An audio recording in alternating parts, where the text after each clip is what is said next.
Hi, and welcome to the Effortless Swimming Podcast. My guest today is someone who I've had the pleasure of being a guest on their podcast a couple of times, but the first time you've been on our podcast, I'd like to welcome Gerard Donnelly from Trivelo Coaching. How are you? Great, Brenton. I'm really happy to be and privileged to be on your podcast. And it is funny sitting on the other side, not asking the questions. So forgive me if I don't answer the way that you expect, but I'm not really used to being interviewed. So yeah, I'm really rapt to be on your program.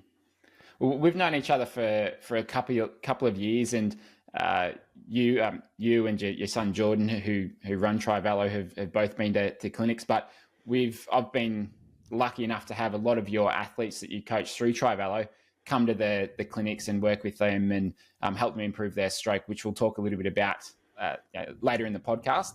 But you have a very popular, very successful podcast where you have a lot of triathletes listening to you, looking for advice and tips and sharing your knowledge, because you've been in the game for a very long time. You were the Australian Triathlon champion in 1988, the Australian Ironman runner-up in 1989, as well as being on the Commonwealth Games team as well. So you've had a lot of success as a pro in your career, and now transitioning to coaching and working with a lot of different people, a lot of different abilities and things like that. So you've sort of very well versed in all different levels of triathlon. And one of the things I'd like to get stuck into to start with is, how's the sport changed over that time? Because there's no way in 30 odd years that you've been in the sport that it's stayed the same. What are some of the evolutions that you've seen over the last 30 to 40 years? That's a great question to start with. The sport has changed incredibly. And I think technology is the main reason.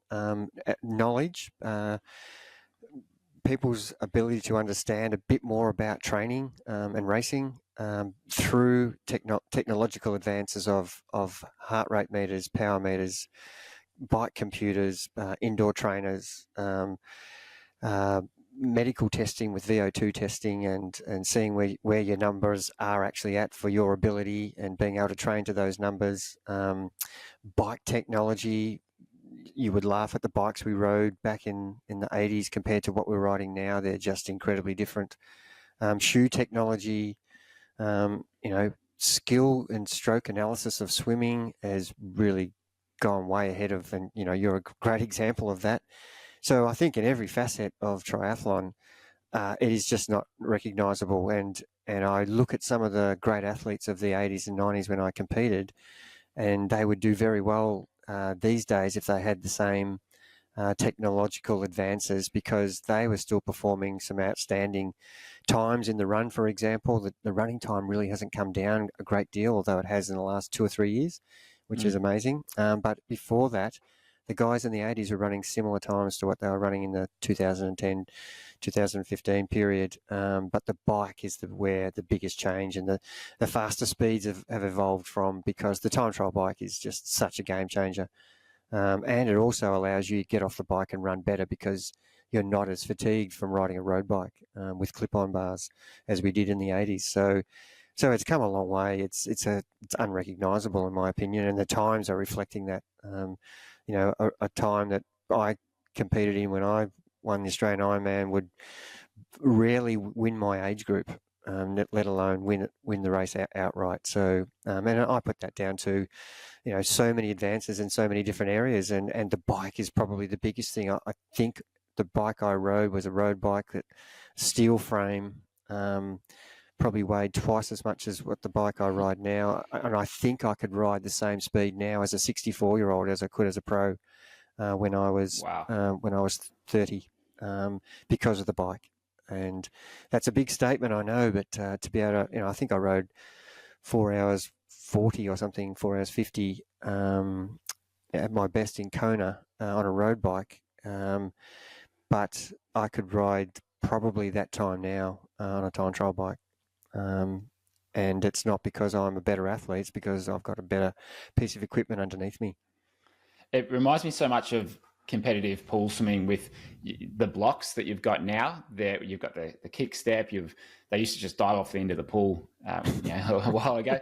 They've obviously got the grip there, and then they've got the suits as well. Sometimes the walls are grippier with the touch pads. Like there's technological advancements with a lot of those things where we have seen times come down. But in swimming, they're now beating the super suit times in nearly every event, which is amazing. The super suits from 2009. So I think a similar sort of thing where it's like better training methods because we've got the data and we're able to use it. We understand a lot more, but also the technique side of things. I'd be curious to hear about the change in the way that you've had to coach over that time. Has there been things come up, let's say like VO2 max testing or using the Garmin watch to record your sessions? Have any of these things come up and you went like, I'm just going to sit back and see how this plays out before I start incorporating this into my coaching? Or do you feel like you've been at the forefront of these new technologies? Where do you sort of sit in that timeline? Another really good question. And look, if I put my coaching hat on, I would want to be known as a person who's really at the front of the queue for lining up to whatever is going to help our athletes. That's what I'm invested in, and I don't mind if I don't know anything about it, such as obviously my background is exercise physiology. So, I was in a lab back in 1977 when I left school to go to uni. So I've always had that interest in like the human guinea pig and what things could we do to make that person as a runner improve, or as a swimmer, or as a bike rider, or a gymnast, or whatever sport they chose. And I just think that interest in my wanting people to improve has been the thing that's driven me as a coach. Is I will embrace any new technology as long as I see it's got value and works for the athlete to get them to be faster in some capacity, to be a PB as an age grouper, or pointy end of the races to get on the top podium. But that's a key aspect of what I really embrace is if someone knows something that I could be doing in my program, I want to know about it. Yeah, love to hear that. And just seeing what you have put out in your podcast with yourself and Jordan, you are at the forefront there. You're looking at recent races or recent technology training methods, really diving deep into it, which I think is really interesting. And I'd also love to know with some of this stuff, how do you rank them? So some of what's important basically, what should people be doing, and what more secondary things that they could be using. If they're a triathlete, let's say they've been training for 1-2 years, they're not brand new, but they've been in the sport for a little while. What do you see as some of those key things that can actually make a difference with someone's results over time, whether it's testing, technology, better bike, those sorts of things? Yeah, I definitely think there are lots of whenever someone asks me a question, I say there is never one answer to give as the reply. So there could be 15 things that could be ranked in order of what would be the most important. And I can't shy away from the fact that if you've got a really decent program, definitely ranking the priority of the importance of what people should be concentrating on is I'm a big believer in, and I just think getting your training program right first, I think, is what people should be really concentrating on. People often ask me, can I do extra this? Can I do extra that? And I'm forever saying, look, just do the program to start with. And then as you get accustomed and adapted to the program and your body's coping with the training load, then we can add some other important aspects to the actual program. And at the end of the day, that I think is going to get you more bang for your buck if that's what you're after. And pardon me. And at the end, I suppose the technological side of things is really important. But if we just get the training right, then we can add the technical things to that program. And what do I mean by that? Probably the testing side of things in your program is key. We really are firm believers in, if you don't know where you are in a given month or week or block of training, then it's hard to train accurately in the right zones. And that is a little bit less significant in swimming because the margins are so small. We're talking seconds per 100, whereas on a bike you could have 10 or 15 or 20 watts difference, which means you will be training too low if you don't adjust your power up as you're improving, or you're training too hard and failing all the sessions if you've had a period of 3 or 4 weeks of sickness and you haven't trained well on the bike, and you resume trying to push the power that you were pushing literally 4 weeks ago, but you can't do now because you haven't been training, and you will fail all of those sessions because you haven't adjusted your power number in your settings, and that has a catastrophic effect on people's mental health almost, because you start to feel like a failure, and it's actually got nothing to do with that. You're actually training to the wrong numbers according to the current level of fitness that you've got right now. And I think once people understand that, there'll be periods where you need to keep adjusting your zones because you are having periods of improvement, and you need to train to those better speeds, better power, better pace. And then you'll have periods where you're maybe in a downtime where you're just trying to maintain fitness and you're not trying to improve. You're just trying to keep your fitness going. So, we have example of that would be someone's got their A race.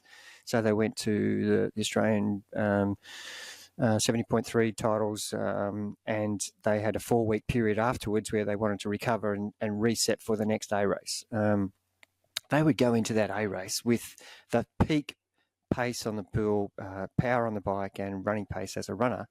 And then 4 weeks later, for some reason, their expectation would be that that's where their fitness is still at. And in my opinion, and in my experience, that's just not true. You need to actually retest yourself after a 2 or 3 week period to find out, is your power number down 15 watts or is it down 2 watts? And if it's down 2 watts, great. We can resume training. If your running pace is down from 4-minute K pace to 4:20, then we have to adjust the running pace. If your swimming pace has lost 2 seconds, we need to adjust it back a bit. So you're always going to be training at the level you're at. And I think once people understand that aspect of their training, and that's something we didn't do and had no capabilities of doing in the 80s and 90s because the technology wasn't there.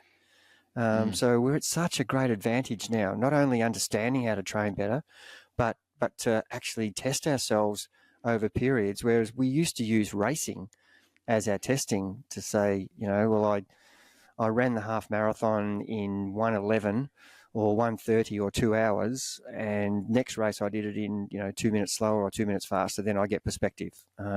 Same in the water. Even though a swimming race in a triathlon, the distances could be 200 or 300 meters out or a kilometer out. Sometimes if you're swimming downstream in a river or something like that, you can't really compare times that well. So really trying to do a science lab type of testing where you're doing a pool swim over 1,000 meters in a pool is really great to remeasure time and time and time again. The swimming pool doesn't change its length. There's no wind. You're comparing apples with apples. As a runner, 10K, 5K, they're really great ways to measure your improvement or loss of performance. And same on the bike. We do an FTP test over 20 minutes. We should be doing 60, but it's hard work convincing people to do a 60-minute or 1 hour FTP test. So we do 20 minutes and take 95% of that. And that gives us our training zones so that we are really training accurately at the current level where we're at, whether it's in as I said, in a phase where you're recovering from a race, or whether you're in a building race period, or you're in the middle of winter where you're trying to, in a base period, or whether you're at the pointy end of the race ready phase. We have so much technology that will allow us to test ourselves so that we are, A, training in the right zones, and B, improving so that we get to the race at our peak performance.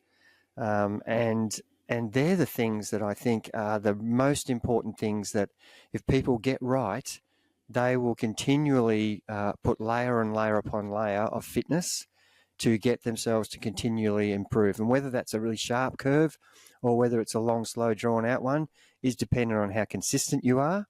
And it's also dependent on the amount of time you have to put into the sport. And we have so many variations of that. We have people who can put 6 hours a week in, and we have people who can put 20 hours a week in. So the rate of improvement is very reflective of the hours you can spend in preparation. And that doesn't mean just throwing thousands of hours at something. It has to be doing the hours the right way. And I suppose that's really the number one thing that I'll be pushing to any athlete, whether they're new, elite, or someone who's been doing it for 2 or 3 seasons. There's a lot of great points there.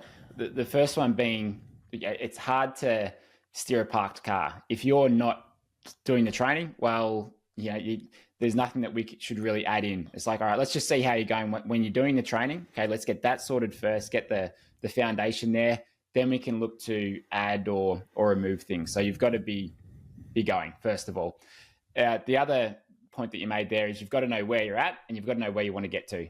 So that regular testing is key. And for training zones, for example, with swimming, I did an episode recently on CSS pace, which is a similar thing to like the 1,000-meter swim test. It's essentially going to give you a very similar number there, and that can allow you to set those training zones that we want to use to build that aerobic base and that fitness there. And if you know roughly where you should be, then you can make sure you stick to that in those key sessions. And I know with swimming in particular, we have some average sessions, we have some great sessions, so that does fluctuate, and it might change if it's a really hot pool as well.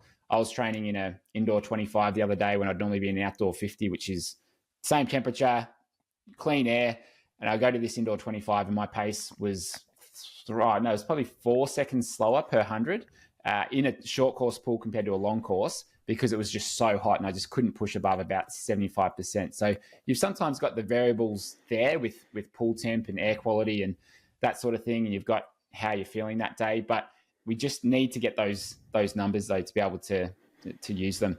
One question I've got is, how have you seen things change from having that perceived effort? When we didn't have watches, we couldn't track that stuff.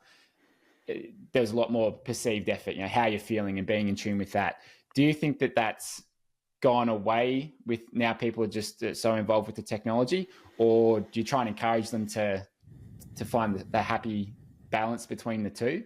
What are your thoughts around that, and how do you like to coach your athletes when it comes to perceived effort and keeping in mind you've got the Garmin as well?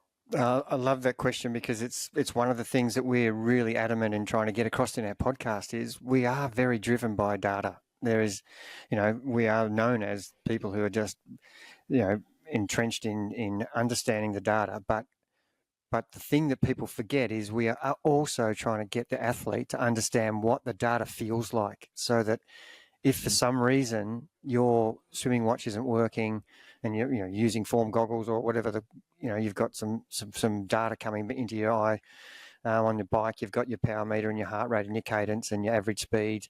As a runner, you've got your running pace, your heart rate. So all of these pieces of data coming back at you as you're competing are helping you make really good decisions about what you should be doing at any given time during that actual race, and in training, of course. But what about how you feel? And that is it's almost 50% of the answer. So you need to be really thinking about what does 1:30 pace feel like without me looking at my watch? What does 4-minute K pace as a runner feel like without looking at my watch? What does 200 watts feel like without looking at the power meter? And, I've done this to myself plenty of times. An example would be if I did 5 by 5 minute efforts at 200 watts, I would cover my Garmin over with a towel and try and ride one of the 5 minutes, not looking at it, and just trying to get as close to 200 watts as I can. And then the next effort, opening it up and having a look. And really that's a way to get your body to think about what that feeling is, because you have to force it, train it to understand what is the feeling of this. Of course, there'll be days where the temperature in the room or outside changes. And the example I would give, I've done so many Zone 2 bike sessions, and you've just given one with the pool, temperature indoor, temperature outdoor. And on a bike, the same thing happens. Riding your bike in Melbourne in Zone 2, my heart rate for 200 watts might be 125 beats. Doing the same session in the Sunshine Coast or Cairns, my heart rate could be, for 125 beats, it could be 200 watts down in Melbourne. It would be probably 160 watts in Cairns. So I would lose 40 watts for the same heart rate, just because the body is responding differently to the conditions of the day. So they're really important things that will affect the actual race. If you're in a race in a hot climate, you haven't been. A classic example is going from Melbourne winter to Kona World Championships. So we trained all basically May, June, July, August, September, and then we arrived at Kona in October, and having not spent one day and a temperature pretty much above 15 degrees, and we get to Kona and it's 30 plus degrees with humidity at 90%, and there's the lava fields are reflecting the sun back in your face. So you're now experiencing a heart rate response that's different to what you've been training in. And so 200 watts in Melbourne, 200 watts in Kona will give a completely different outcome physiologically to your body. And therefore, if you don't recognize that and adapt to it, if you try to ride to the same power, you will probably end up having a horrible day. So you've got to adjust or acclimatize before you get there. So they're examples of understanding how important racing and training to feel is a part of your training learned process, and you should be trying everything you can to make sure that you are continually checking, or how does this feel? And some days you're going to feel like, if you're in a 3-week block and you're in the 3rd week and you've got a massive amount of fatigue building up, you're going to feel like 200 watts feels like 400 on week 3. So you should adjust down, and don't just follow blindly that you should be doing 200 watts. Adjust it down to 180 if you have to, so that you get the same feeling of the outcome of the session. And people are really scared to do that because the session says do this. And one of the things we do is we give people a range all the time in swim, bike and run, a range of time in the pool. If you're trying to swim some threshold stuff and your threshold pace is 135, we would give you between 133 and 138 pace, or 140 pace, just so that you've got a top and a bottom, and you can go by how you feel on that day. And if you've woken up tired and didn't sleep all night, and the kids were keeping you awake, or you didn't eat well, or whatever the reason, you can adjust according to how you feel. And so that's where that feel comes in training. And on race day, if you arrive on race day, you want to be at the peak of your performance. That's, you've tapered for this main race and you don't feel it for some reason, you've got something wrong. You can't blindly follow the plan that you're supposed to do, because you will end up going worse on the day. But if you're in tune with, 200 watts, I keep using the one example of 200 watts. 200 watts is what I'm supposed to be racing at. I can't do that today. So don't spend the next 90K trying to get to that number. Spend 5 minutes saying, well, that's too high for me today.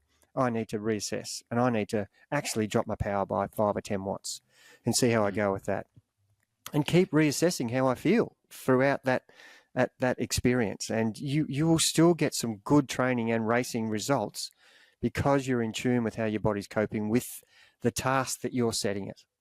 And do you have any athletes racing that don't use any data when they're racing? They prefer to just go by feel. What's that look like for most of your athletes? Yeah, look, a lot of the athletes who come to us have actually been racing like that, and it's my job to bring them around to use the technology to their advantage. And if I can't convince them to do that, then I'm not actually coaching them very well. I would try to point out that that's great what you're doing. It's actually fantastic. You can actually be that close to what your current level of racing should be at, but let's just check it. There's no harm in checking to see, what power or what pace per 100 you're able to swim at.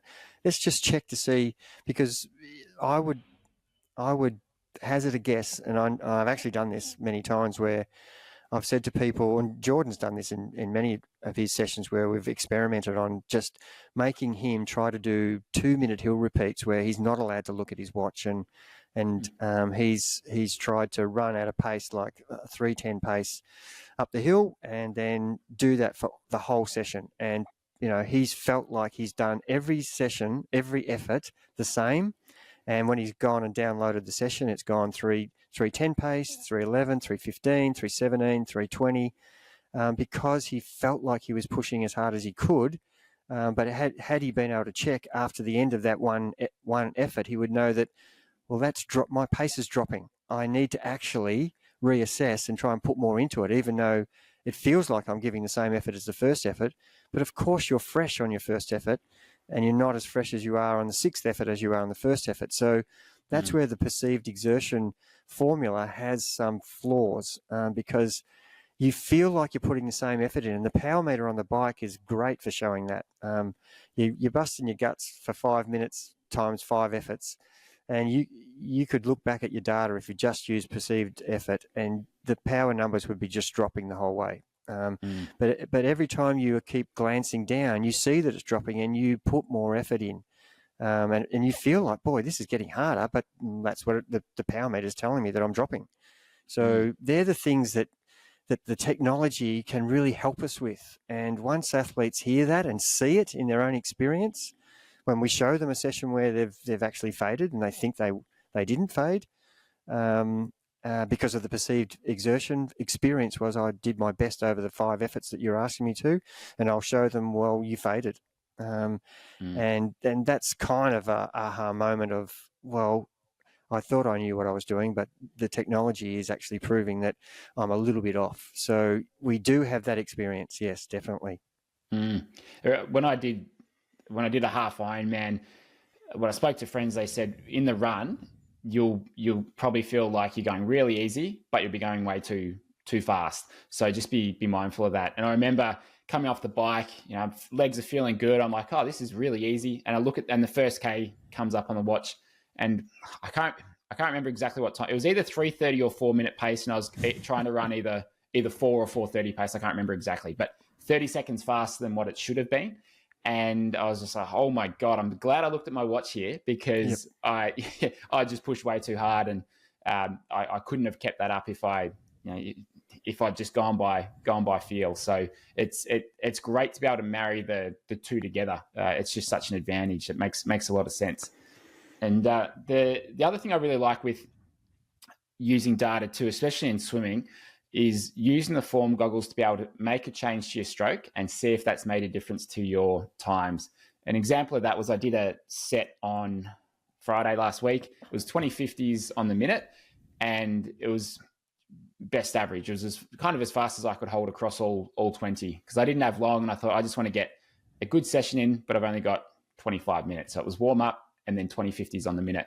And for the first 12 of those, I was holding about 33 roughly. And then I made one change to my stroke for the next 8, where I was working on going a little bit deeper with my catch, because I have a tendency to not go deep enough through the first part of my catch. And it just means that I'm just sort of pulling a bit short, not getting as much power as I could, and not holding the water as well as I could. So by going that little bit deeper with my catch, it came down a second and a half. It was like 31 mids for the rest of them.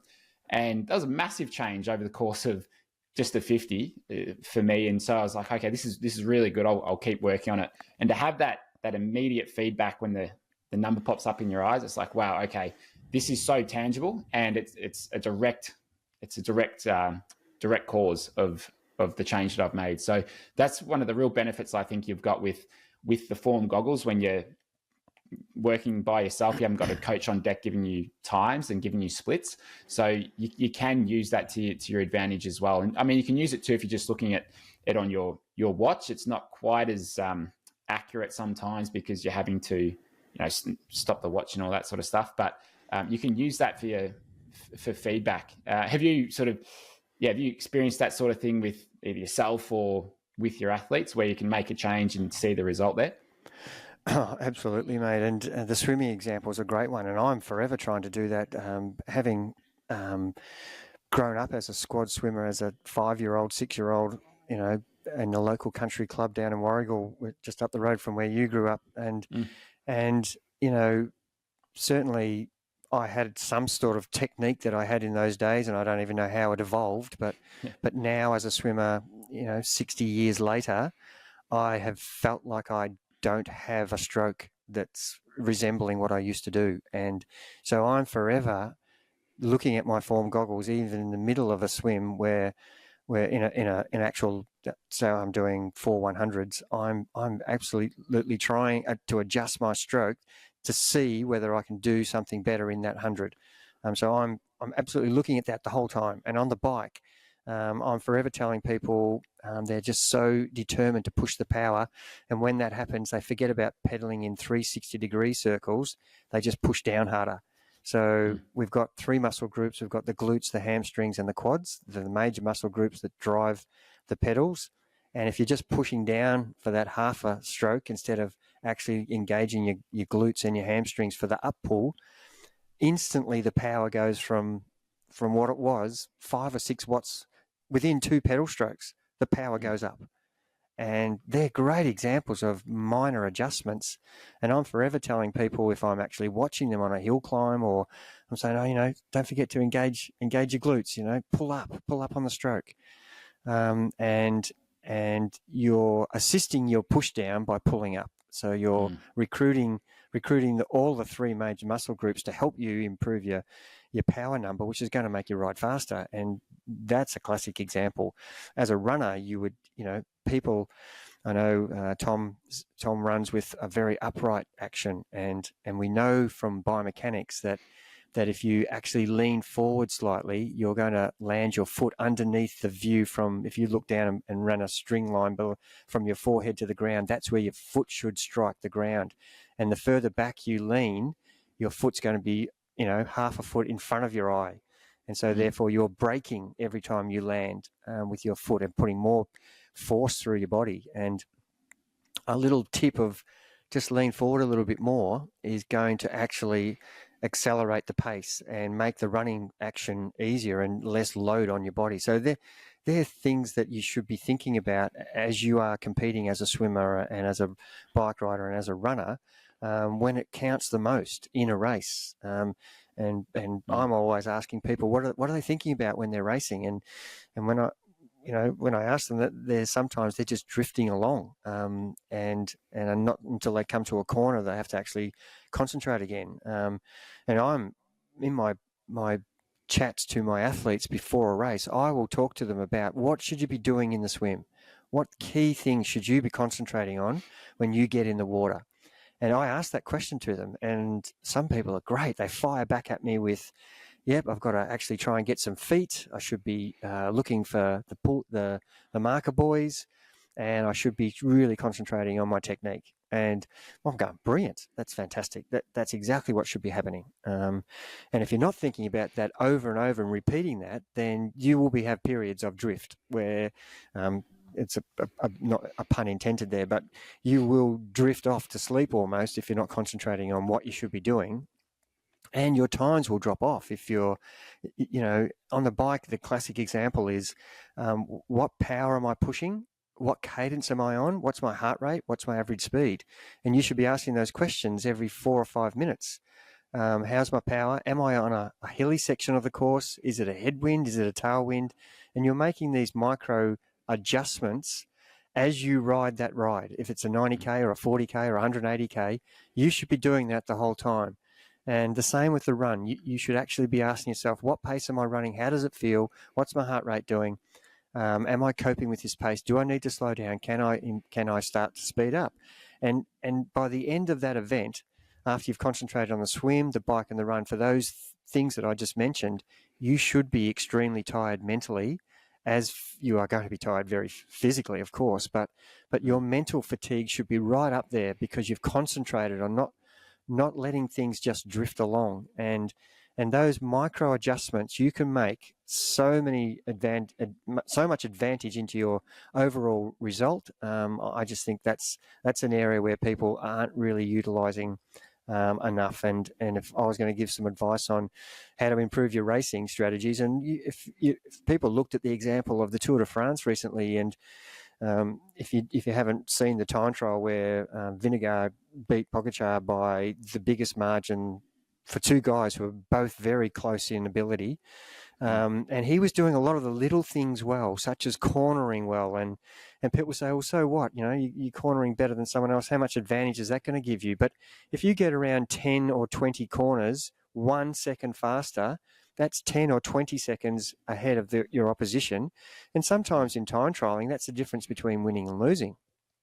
And that's how important these micro adjustments should be happening, not only in training, but when you're racing, more importantly. But the Swimming World Champs are on at the moment, and one of the things that Ian Thorpe, who's commentating, he keeps talking about in the 1500 or the 800, but specifically the 1500 is they often break it up into 3 500s, and it's that middle 500 where the swimmers that drift off mentally, their time slowed down just a little bit, and then they can't get back. So it's about staying switched on that entire time.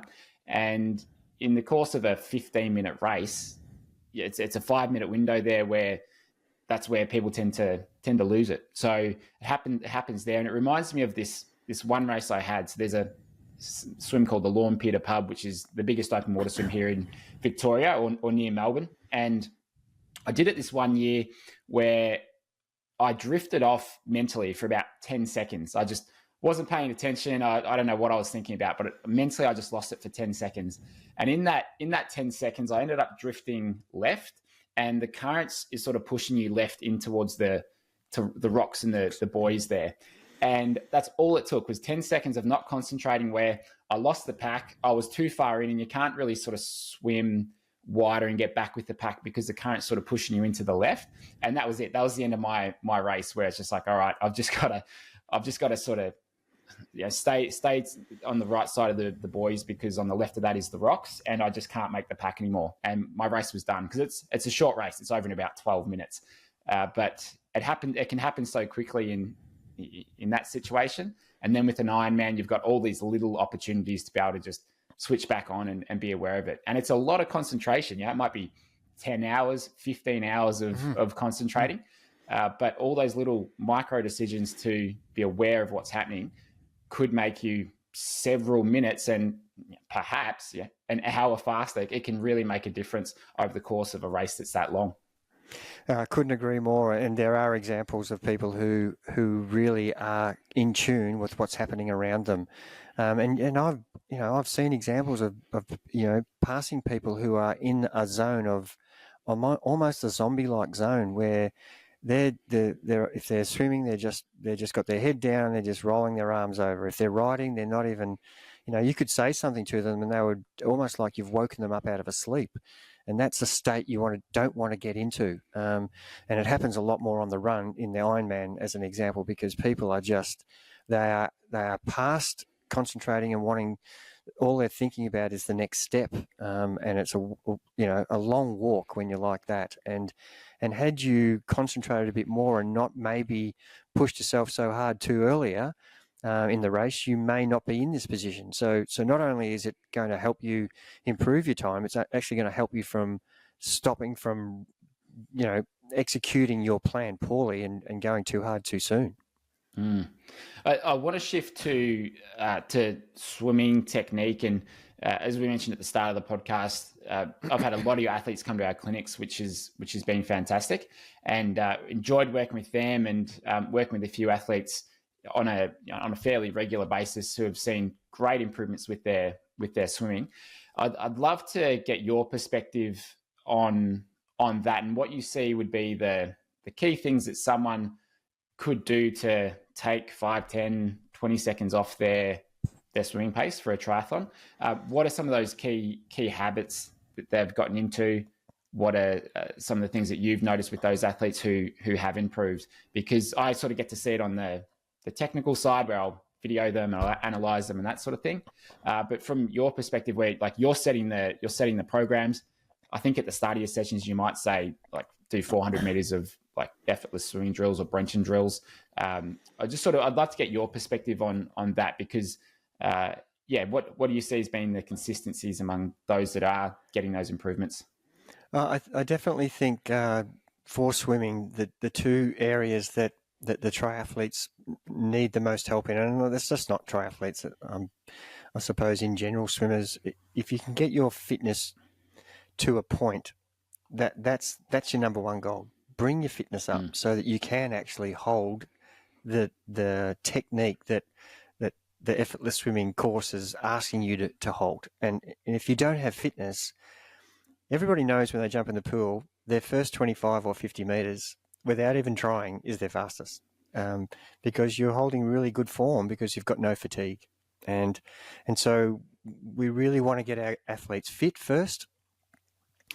And at the same time, we want them to be concentrating on, this is why we send our athletes to you. So you do a great job of identifying probably the three biggest weaknesses that they might have at the moment, and you're asking them to concentrate on improving one of those each time they swim. And it might be a 4-week period where you're saying, look, these are the three things that will enable you to swim faster. Can you work on those three things over this next 4-week period? And so we're really drumming that into our athletes, and that's why we actually put it in our program, Brenton Ford effortless swimming drills.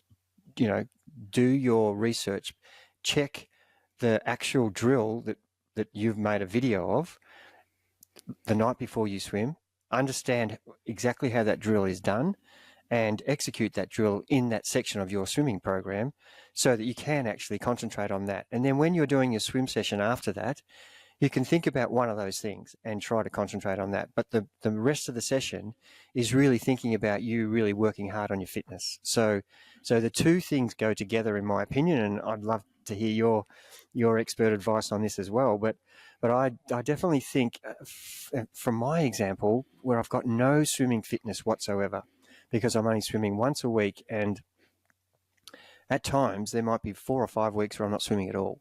So I'm probably swimming, in 6 months, I'm not even getting 30 or 40 swims in, which is a really small amount of swimming. And here I am entering half Ironman aqua bike races where it's a 2K swim nearly. And I can clearly see my fitness fade as I'm swimming in these races. And luckily I've got good technique from your effortless swimming analysis and from my history of being a swimmer for 50 years, even though I've had a 40-year break from swimming. So I can feel myself getting tired in these races. And when I analyze it post-event, I'm starting at 132 pace and I'm finishing at 145 pace. And that's totally down to fitness. And I know the answer to that is train more. Don't do one swim every 4th week, but time doesn't allow me to do that for whatever the reason is. But the fitness component is the key to holding the form. And if you aren't fit enough, you can't hold the technique you want to. And so we're drumming into the people, because triathlon is such an enduring sport with 3 sports, and swimming, not downgrading the swim part of the actual race, but it is the least time involved in the event, and it is got for the work you put into it, you get the least reward back. And what do I mean by that? If I had a swimmer who swam once or twice a week and they were able to swim 30 minutes for 1900 meters, which is a pretty adequate result for the everyday swimmer, if they swam 3 or 4 times, they would improve incredibly, and that might look like 2 minutes over a year of training, double the training sessions. That would be a possibility. And if we looked at a cyclist who spent another session instead of swimming, he could possibly improve 10 minutes by adding one more bike session. And then as a runner, if he added another run session, he could possibly improve 5 minutes. So I look at the breakdown of times for the effort put in, and then we push the bike as to be the one where they should be doing more time, because you'll get more value back for your efforts. So we're not downgrading the swim. We're just saying that you need to get fit first, then concentrate on your stroke. And how do you get fitter? Well, you swim more, but it's got to be a point where you can't swim too much because it's going to affect the other part of your race, which is the run and the bike. So there's a fine line between what we're advising to our athletes, and I'm wanting them to do a minimum of 2, and that's really under your guidance from the podcast we've done with you, to say, well, 2's the minimum. If you can do 3, that would be brilliant. If you can do 4, great. And then we would come in and say, well, is 4 going to affect dramatically your ability to improve 10 minutes on the bike? And if it does, then we have to drop that 4th swim to make it 3 swims. And in those 3 swims, if they can only do 2, well, we really want to concentrate on getting your fitness up in all those swims that we're doing, and having a small period for your stroke, because that's what's going to make you swim faster. Improve your technique, you'll swim faster. Improve your fitness, you'll swim faster to a point when you get to a maximum fitness level. And then unless your technique changes, you're going to swim the same. And we've got examples of that. We've got examples of people swimming 20K in the pool where they've got to a level where they're not improving, and they could probably get that same speed if they swam 10K. So we're really adamant that person needs to improve their technique so that they can actually take the next step. So there's a good example of someone who's doing a lot of volume, is as fit as you could possibly get in the water, but just needs to work on their technique more now. So build the fitness up to a point, and then really work on the technique side when you feel your fitness is where you can hold the form. And I'm the example of that, not that person. That's not what's happening in mine. And I know that, but that, you know, the one thing that I would love to do is spend more time doing that, so I could improve my fitness, so I could hold the form better. And it's such a great feeling when you're swimming on top of the water and everything feels good, and it's effortless, to use your title. But yeah, it is important that we push the fitness for 2 minimum swims. And if they can do a 3rd, we're really trying to do that 3rd one with a bit more technique. So we do 2 blocks in that session where there's Brenton's drills. So we might do a warm-up drills, a main set, then some more drills, then a cool down. Whereas the other 2 sessions, we would have 1 session for drills and the rest of it's building that fitness. So that's how we would, and I would be interested in your opinion on whether that's the way you would do it, knowing what triathlon's requirements are. And I'm talking only triathlon. I'm not talking open water swimming races here. So yeah, what's your thoughts on that? Yeah, I very much agree. And I think it comes back to, you can't steer a parked car. Like, you have to have some sort of fitness to be able to change your stroke, really, because they're else only going to be lasting 25 or 50 meters at a time.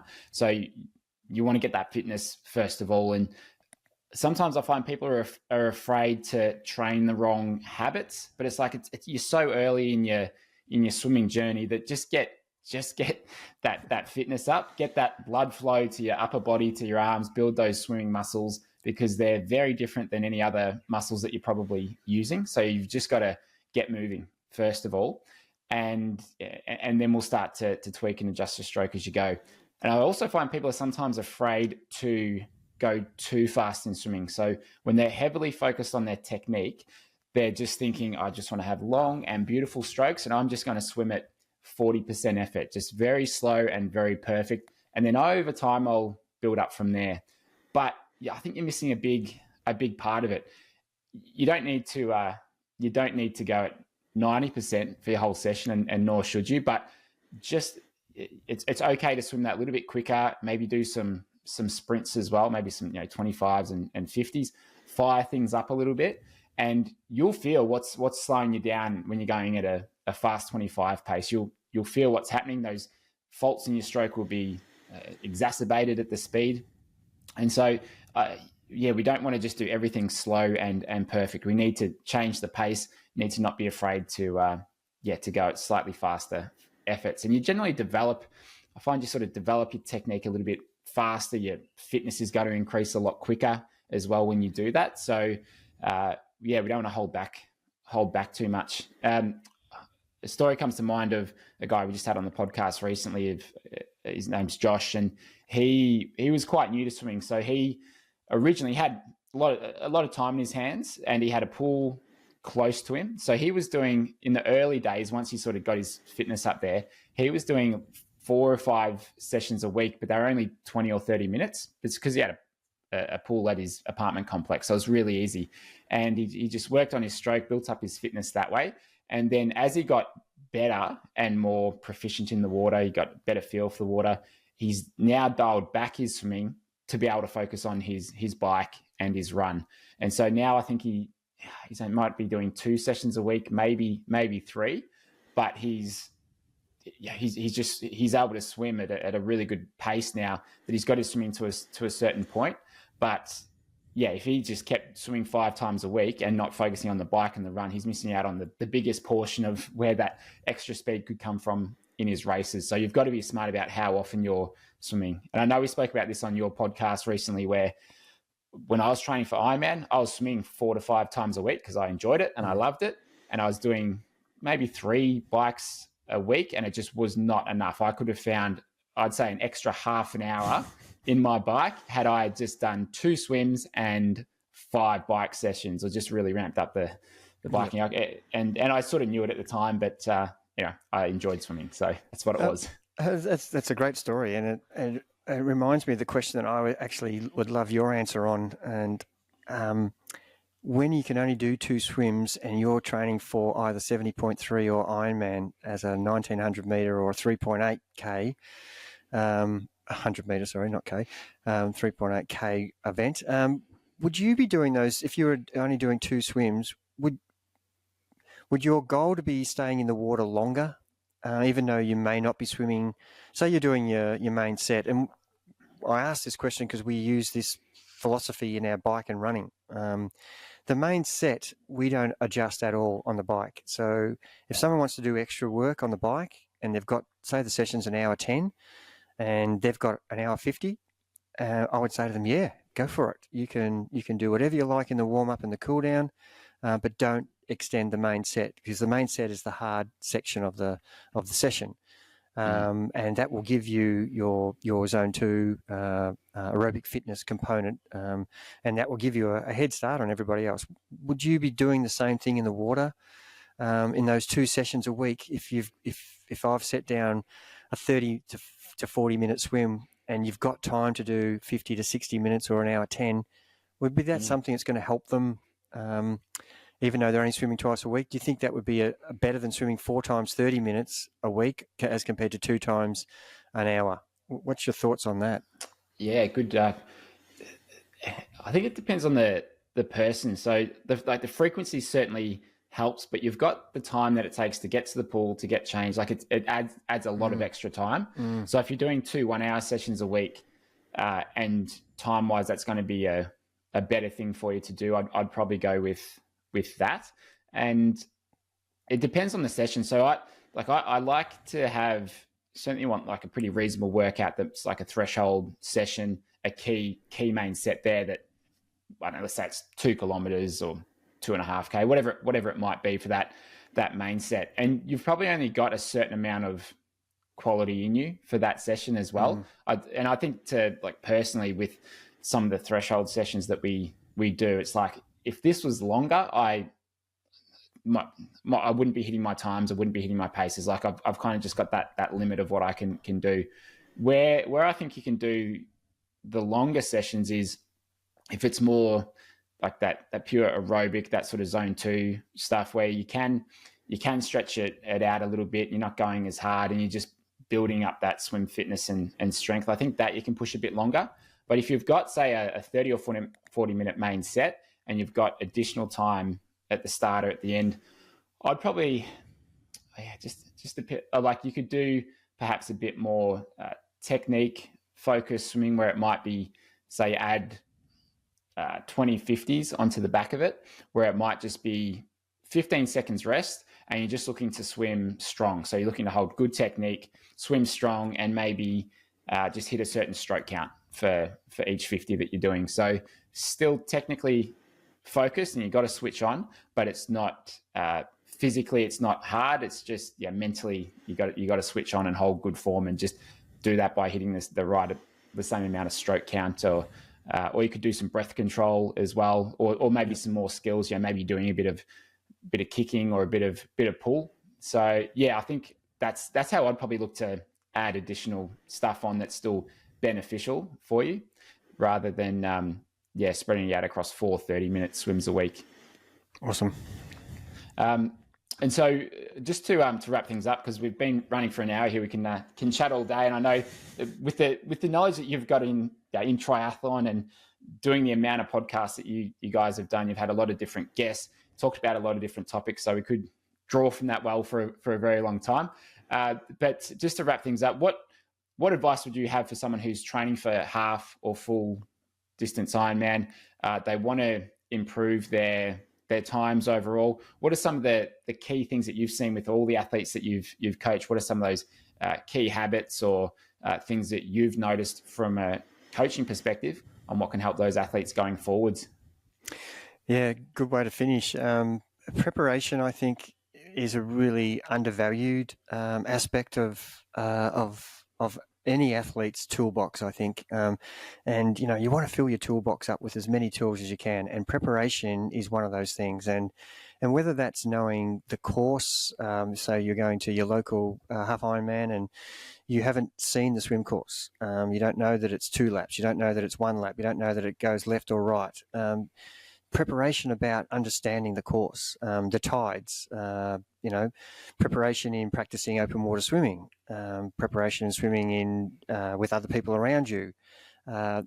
All those things, understanding what pace you're planning to do. That's part of preparation, your race strategy, preparation for the morning of, the night before, your equipment, getting everything box ticked so that you don't land at the race without your goggles. So many things that you could be doing that's not part of training, but it is an essential part of training, that you prepare properly for a training session and a race the same way. And the people who are flippant with their training, they are going to be found out on race day, because they don't have. You just can't switch on and off. As an athlete, you need to be the same in training and the same as a race. And doesn't mean you have to be serious. That's not what I'm really advocating. I want you to have fun on race day, and I want you to have fun in training and make it enjoyable, make it something you're looking forward to. And part of the preparation is knowing what is the session that I'm going to do. Is it a high intensity session? Is it a zone 2 session? Is it an hour and a half? Is it 50 minutes? I have examples of people getting to the pool not having any clue about what the session is until it comes up on their watch. And they don't even know what's next. And on the bike, the same thing. They're just waiting for their bike computer to tell them what the next set is. And I find that is a really poor way to train. And you will do that on race day. You won't think about what your race strategy is and be prepared. And we really drum that into everybody we coach, is being prepared, both physically and mentally, for the task at hand. Get practiced in that. Get practiced in that in training. And that will run over into you always hear the elite sports of the world. Just take the footballers, what are the things you think are good about this footballer? Oh, his attention to detail and his preparation is second to none. He's the first at the training track. He knows what he's doing. He's practicing his skills. And, we have an example in our squad of an Olympian. He won't mind me naming his name, but Julian Painter he epitomizes professionalism and that preparedness as an Olympian. He still does as an age grouper. And he is great at that. And he has shown a lot of our other athletes when they go to races what preparedness is. And it's great that they see him rocking up, going over to the bike course before the race, doing extra warm-up, getting there early and setting up his trainer so that he can warm up before. I'm using an example as a time trial, understanding what the time trial course requirements are, and having done it many times and looked at the course and ridden the course and understanding where the hard parts are. And he knows all that. And all of our athletes want to emulate what he does. And of course, our standards going up because they're all copying the best. And so that preparation, I think, is a really undervalued aspect of anybody's athletic pursuits. And if you can really improve that, you will be amazed how much you will start to improve without training any harder. Just by being better prepared and understanding what the goal and emphasis of the session that you're going to do, or the race you're going to about to attack. And I think obviously consistency in your training is a key to anybody's improvement. You can have the best program in the world, and if you do 2 or 3 sessions a week really well and miss the others, the person who just trains day in, day out will probably get a better outcome after 12 weeks than the person who's haphazard in their approach. So consistency in training and consistency in actually understanding that you have a race plan and you want to actually race to that plan consistently all the time. Understanding the feel, we did talk about, how do I feel on any given day? It will determine how I perform.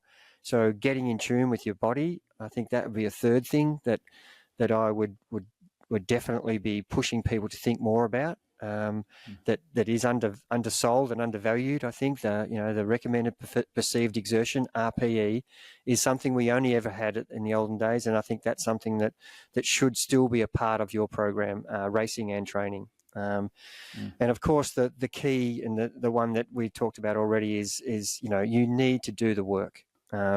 It's great to say at the coffee table with all your mates that I'm going to do the next Ironman that's coming up, and everybody's on board. But understand what that statement entails. It entails a lot of work, a lot of preparation, a lot of consistency, a lot of determination, a lot of sacrifice. So don't make these decisions flippantly.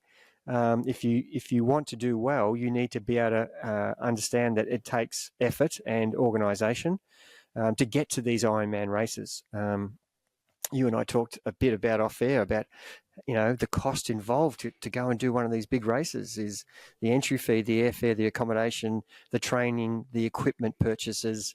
You don't want to do all those things and then spoil the day. It's like getting ready for a party and turning up drunk. You're just going to not enjoy the day because you've missed it. You want to actually get to race day and enjoy the fact that you've prepared well, you've got the right equipment, your mind is totally in tune with the race plan, and you actually have a great day and a great outcome and can't wait for the next one. And they're the things that are going to keep you in the sport. And at the end of the day, we do this because we love doing it. But I'm sure in the back of everybody's mind, is we want to be as healthy and as fit for as long as we can in our life journey. There's going to be a point. I'm looking after my mum at the moment, and she's 90, and she's frustrated with her body at the moment because it's not functioning, but she's mentally totally in tune with the world and what's happening. And you want to live that 40 to 70 to 80 years of age where you're still functioning really well. And I think using the sport that we do to keep ourselves healthy, both in mind and body, will make us have a better journey in our life. So I think that aspect of, if people can think about that, and when they're waking up and saying, "Oh, I've got to train again, it's going to be a hard day," it's all on this journey to get you to be as healthy and as fit as you can. And we know that people are more alert because they're fitter. We know that they function better and have clearer thinking minds when they've actually got their body and mind to a really good level of fitness. Sure, you're tired and you've got fatigue, but you've got such clarity because your body is actually thriving on the level of fitness that you've got it at. So I think they're probably the 4 things that I would be, in summary, really advocating. We are all about trying to get each person to be the best version of themselves. And whether that's a beginner getting to the end. I was just talking to one of our guys who's put himself down for Noosa Try 10 minutes before the podcast, and this is a big thing for him. He's done sprint races, but to do an Olympic race is really stretching him. And I love that he's challenging himself, and he's now got an absolute determination to get himself to be able to run 10K. He hasn't run over 30, 40 minutes for 20 years. So for him to, 10K is probably going to take him an hour 20. So we've got a really big task ahead of ourselves to get him to that finish line where he can smile and say, I did that. And he, it's going to take some work for him, but that's what this is all about, is setting challenges and achieving them. And he is just all in for this. And I love that when people, ring up with a new challenge and it's one that's really going to test them. So yeah, they're the summaries that I would try to get everybody to really think about when they're on this journey, whether it's as a open water swimmer or a triathlete, or a marathon runner or a bike rider. You've just really got to think about those things that are going to help you be the best version that you can be. And if you're spending all this time and energy and money, why wouldn't you do all the things well and not just do one of those 5 things well? What a great way to end the podcast there. And the sport emulates life, and if you can challenge yourself in your sporting life or career, and whatever that challenge is to you, whether it's to go from a sprint distance to an Olympic distance and run a 10K, that's probably the same as someone going from a half Ironman to a full Ironman. It's just whatever that challenge is for you, just keep pushing it, and that will have flow-on effects to the other parts of your life, with work, with family, mentally, how you're feeling, the confidence that you've got. And when you're at that point with your fitness where when you're not training, you're going, oh, I don't feel good here. Like, I need to get back out there and get back in the pool. I need to get back on the bike. When you're really uncomfortable with the fact that you're not training or you're losing fitness, that's a great place to be, rather than someone who's been on the couch for the last 5 years and they're going, oh, I can't believe I have to go for a walk or I have to go for a run. No, we want to get to that point where we miss the training and we can't live without it. And I mean, so many triathletes, swimmers, they're at that point where they don't want to take a day away from it. They don't want to take a week off, which is great to get to that point. And I just think sometimes we don't understand that on the other side of that, there's people who think it's an effort to actually have to go out and train. They don't seek after it like we do. So it's that's what I love being around swimmers and triathletes, is it's that sort of mentality. They're the people I want to be around, because they want to push themselves, they want to grow, they want to get better. And that is so much better than those people who are just sitting on the sidelines, not doing anything or pulling other people down. So it's just a great culture that is around sport. And that's why I think swimming is a big part of my life, is because you're surrounded by great people who love to push themselves. Yeah, look, the one thing I probably didn't mention was the balance, and you reminded me when you were just speaking there about, if you're feeling bad about not, missing a session, and you've been training your backside off for a good year, and all of a sudden you miss a session or two, that's not the end of the world. And sometimes we are too extreme, and I always say anything that is extreme, that's unsustainable. And we know the examples of that. If you wanted to lose 10 kilo and you managed to do that, but the only way you got there was because you didn't eat for 2 weeks, well, that's an unsustainable way to lose weight. It needs to be a balanced way where it would take maybe 16 weeks or 25 weeks to lose that weight, so that you can keep doing that for the rest of your life. And so as an athlete, there are a small percentage of us at the elite level. The rest of us are all trying to be the best version of ourselves and wanting to improve. Even at my age, at 64, I can't wait to improve my swim times and my bike times. Even at this age, it drives me to train. So you want to have that balance so that you've got it in check in terms of perspective of everything else. And the example I give, injury is a classic. And you asked me off air, how's my training going? Well, basically I've had 8 weeks of no training from a back injury, and I missed the sport that badly. I could not wait to get back on to do some sort of exercise. It was just foreign to me to have this much time away from exercise, and it was almost get to a point where you're a little bit depressed. So you get good perspective when something's taken away from you, but you still need to have balance. That in the scheme of things, and if I look back at this phase of my life in this period of May, June, July, next May, June, July, this will be insignificant period. And in the scheme of 5 years of training or 10 years of training, those 6 weeks are very insignificant. And you have to have that balance to understand that, and don't get too down on yourself when things aren't going your way. Just keep coming back to the person who's more even and not high and then way low is going to succeed, just like training hard and training soft. So I think think one of the key things I missed was the balance. And you know, whether it's balance with your family, balance with work, or balance with training, they are all things that if you don't get right, you will come a cropper, and it will be to the detriment of your health and well-being. Fantastic. Well, thanks so much for being on the podcast. Go check out the Trivelo podcast. Go check out the Trivelo website as well if you're looking for triathlon coaching. And Gerard, thank you so much for being on, and thanks for having me on your podcast as well. And I look forward to working with you and your athletes in the future, because as I mentioned on your podcast, it's a great group of athletes that that come in. Really like working with them because they've got the right mindset and the patience to be able to do what they need to do to see those improvements. So thank you very much. And this has been a great podcast. We've got going on here because we love it, and hopefully that comes through in the podcast. So I appreciate your time. Yeah, cheers, mate. I'm very appreciative of you having me on. So thanks very much.